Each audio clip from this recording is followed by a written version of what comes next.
Are you tired of SUVs that look tough but panic the moment the road disappears? Worried that all this fancy tech will fail you 5 years down the line? Questioning whether modern SUVs are built for real work or just Instagram angles? And asking yourself if you're about to spend serious money on something that can actually protect your family, tow your gear, or survive rough roads without draining your wallet in repairs?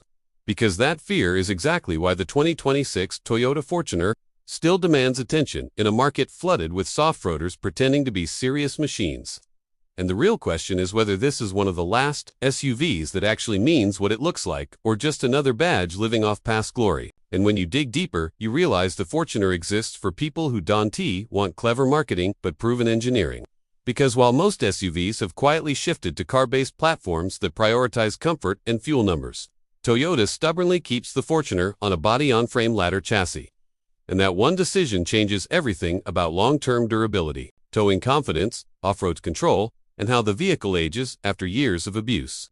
Because unibody crossovers may feel smoother on day one, but they're not designed to be hammered over broken roads, loaded heavy, or dragged through mud season after season. And that's where the Fortuner's old-school construction quietly protects owners from cracked mounts, stressed suspension points, and expensive structural repairs. And then there's the 4x4 hardware that most buyers never fully understand until they actually need it. Because the 2026 Fortuner isn't relying on software tricks alone. It's built around a proper transfer case, real low-range gearing, and mechanical systems that work even when sensors get confused, which matters when traction disappears, weather turns ugly, or you're pulling something heavy uphill and need controlled torque instead of wheel spin.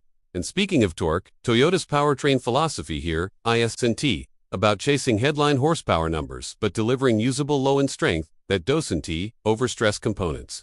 Meaning engines tuned to last hundreds of thousands of miles instead of impressing on a spec sheet, paired with transmissions calibrated for smooth, predictable shifts rather than aggressive performance that shortens lifespan.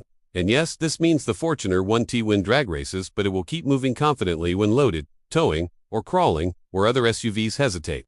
And off-road, this becomes even clearer because suspension tuning, ground clearance, and approach and departure angles aren't just numbers. They're the difference between getting home and calling for help.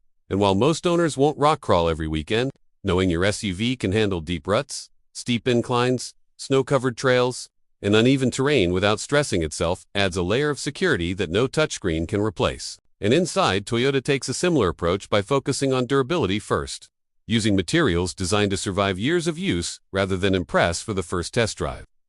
Blending modern infotainment and safety tech without overwhelming the vehicle with fragile systems that age poorly. Because long-term ownership isn't about how futuristic the cabin looks today, but how well everything still works after years of heat, dust, vibration, and daily family use. And this is where Fortuner owners often feel validated years later, as buttons still respond, screens still function, and maintenance stays predictable. Which brings us to ownership costs, because this is where fear creeps in for many buyers, worried about complex electronics, expensive repairs, and unpredictable failures.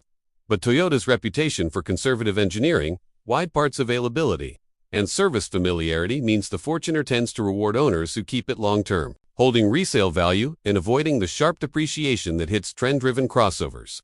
Although it's important to be honest, because this SUV isn't perfect, and the very things that make it tough also bring compromises, like a firmer ride compared to unibody rivals, heavier steering feel, higher fuel consumption, and daily driving quirks that some city-focused buyers may find tiring and park. Tight streets and stop-and-go traffic will remind you that this is a serious vehicle, not a lifestyle accessory. Which is why the 2026 Fortuner isn't for everyone. Because if you're driving, never leave smooth pavement, and you value car-like comfort above all else, you may regret choosing something this robust. But if you value reliability over trends, real 4x4 capability over fake modes, and long-term peace of mind over short-term excitement, the Fortuner makes a powerful argument that true SUVs aren't dead yet. And in a world where manufacturers quietly remove low-range gears and replace steel with software, the 2026 Toyota Fortuner stands as a reminder that some vehicles are still built for people who actually need them. And the real danger isn't buying something old. It's realizing too late that your modern SUV was never designed to handle real life beyond the pavement.